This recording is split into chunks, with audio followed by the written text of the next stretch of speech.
नमस्कार दोस्तों, story audio book Mumbai channel में आपका स्वागत है। अगर आपको यह कहानी पसंद आती है तो चैनल को सब्सक्राइब करें। तो चलिए शुरू करते हैं।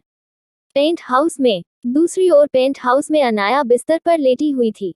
अब तक तो उस पर जहर का असर होना शुरू हो गया था। अनाया एक ही बार में पहचान लिया था कि यह जहर काफी खतरनाक है। इसीलिए उसने जैसे ही इन सब के बारे में महसूस किया, उसने प्राइवेट लिफ्ट से अपनी सेक्रेटरी रेशम के साथ कपूर इंडस्ट्री के टॉप फ्लोर पर पहुंच गई, जहां उसकी पेंट हाउस था, और उसने अपना इलाज शुरू कर दिया। हालांकि एंटीडोट लेने के थोड़ी देर में ही वह बेहोश हो गई थी, क्योंकि जहर स्ट्रांग था और ऊपर से दवाएं भी स्ट्रांग थी। उससे भी ऊपर कुछ ही दिन पहले उसे जहर दिया गया था, इसीलिए उसके शरीर में पहले से ही थोड़ा कमजोरी थी।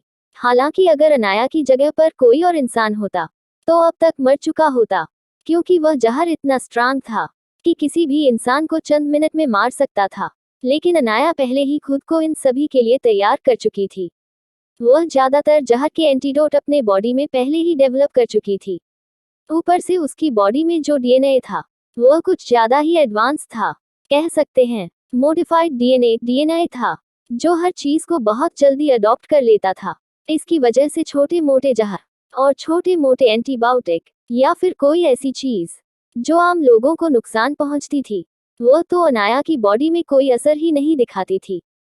उसके लिए एंटीबॉडीज वह खुद ही बना लेती थी। अनाया की बॉडी कुछ ज्यादा ही एडवांस थी, लेकिन इस बार बात कुछ अलग थी।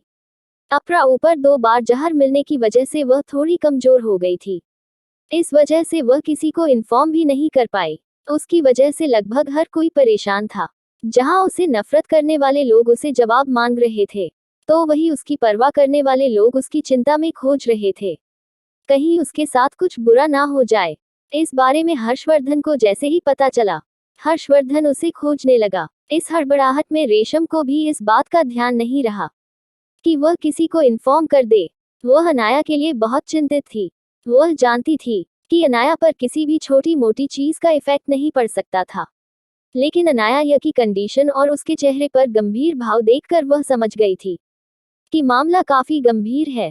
हर्षवर्धन ने किसी चीज का इंतजार नहीं किया। उसने तुरंत अपनी वॉच से अनाया को ट्रैक किया और वह समझ गया कि वह पेंट हाउस में है। वह तुरंत चौपर से वहां आ गया। जैसे ही वह वहां पहुंचा, उसे दरवाजे पर ही बटलर डोरेमोन मिला।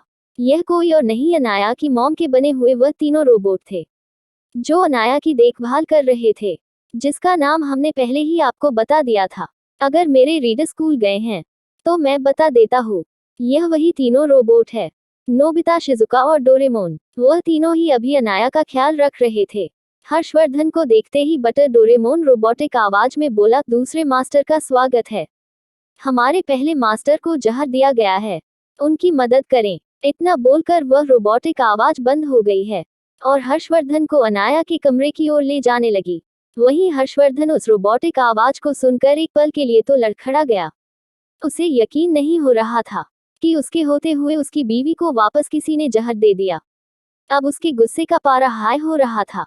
वह तुरंत अनाया के कमरे में गया तो उसने देखा अनाया बेजान गुड़िया की तरह बिस्तर पर लेटी हुई थी। हालांकि उसकी हालत इतनी बुरी भी नहीं थी, लेकिन हर्षवर्धन ने अपनी बीवी को हमेशा शेरनी की तरह दहाड़ते हुए देखा था। वह इस तरह से बेचारी कभी नहीं लगती थी। आज वह बहुत ज्यादा बीमार लग रही थी। हर्षवर्धन को गुस्सा और फ्रस्ट्रेशन दोनों महसूस हो रहा था। हर्षवर्धन गुस्से में चिल्लाकर अनाया की सेक्रेटरी रेशमा से बोला, किसने यह किया और तुम तब कहाँ गई थी? तुम्हारी ड्यूटी थी उसकी सेफ्टी की। इतना बोलकर वह गुस्से से लाल हो गया। थोड़ी ही देर में उसे कमरे का टेम्परेचर नीचे गिरने लगा। रेशमा, जो पहले ही अनाया की वजह से परेशान और डरी हुई थी, वो एक घुटने पर आकर सर झुकाकर बोली, सर मुझे माफ कर दीजिएगा, मैं लापरवाह हो गई। यह सब कुछ इसकी वजह से हो रहा है। अगर मैं चौकन्ना रहती तो मैडम पर यह खतरा नहीं आता। इतना बोलकर वह अपना सर झुका लेती है। उसकी आंखों में भी नमी थी। वह बिल्कुल बर्दाश्त नहीं कर सकती थी कि अनाया के साथ यह सब कुछ हो। आखिरकार अनाया उसके दिल में भगवान का दर्जा रखती थी, क्योंकि उसी की वजह से वह आज तक जिंदा थी। वरना उसके परिवार वालों ने तो उसे बहुत पहले ही उसे दर दर की जिंदगी जीने के लिए छोड़ दिया था। अगर अनाया ने उसे रेस्क्यू नहीं करवाया होता तो वह अब तक तो किसी कीचड़ में कूड़े की तरह मर चुकी होती, या फिर किसी कोठे पर जिंदगी जी रही होती उन गैंगस्टर के साथ। रेशमा की भी एक अपनी कहानी है। इसके बारे में हमें आगे पता चलेगा। अभी हम कहानी में आगे बढ़ते हैं। वही रेशम की बात सुनकर भी हर्षवर्धन को कोई फर्क नहीं पड़ा। हर्षवर्धन अपनी कड़क आवाज में बोला, तुम्हारी पनिशमेंट क्या होगी वह मैं तुम्हें बाद में बताऊंगा। अभी के लिए यह बताओ कि मेरी जान की तबीयत कैसी है। यह सब कुछ कैसे हुआ। अभी वह इतना ही बोला था, तभी उसका फोन बजा। उसके फोन पर और किसी का नहीं, हर्षद जिंदल का फोन आ रहा था। जब जिंदल भाइयों ने बहुत कोशिश की, लेकिन उन्हें अनाया के बारे में पता नहीं चला, तो वह जानते थे कि अब अनाया का पता हर्षवर्धन के पास ही होगा। इसलिए उन्होंने हर्षवर्धन के बारे में पता करवाया, तो उन्हें पता चला कि हर्षवर्धन कपूर इंडस्ट्री में है।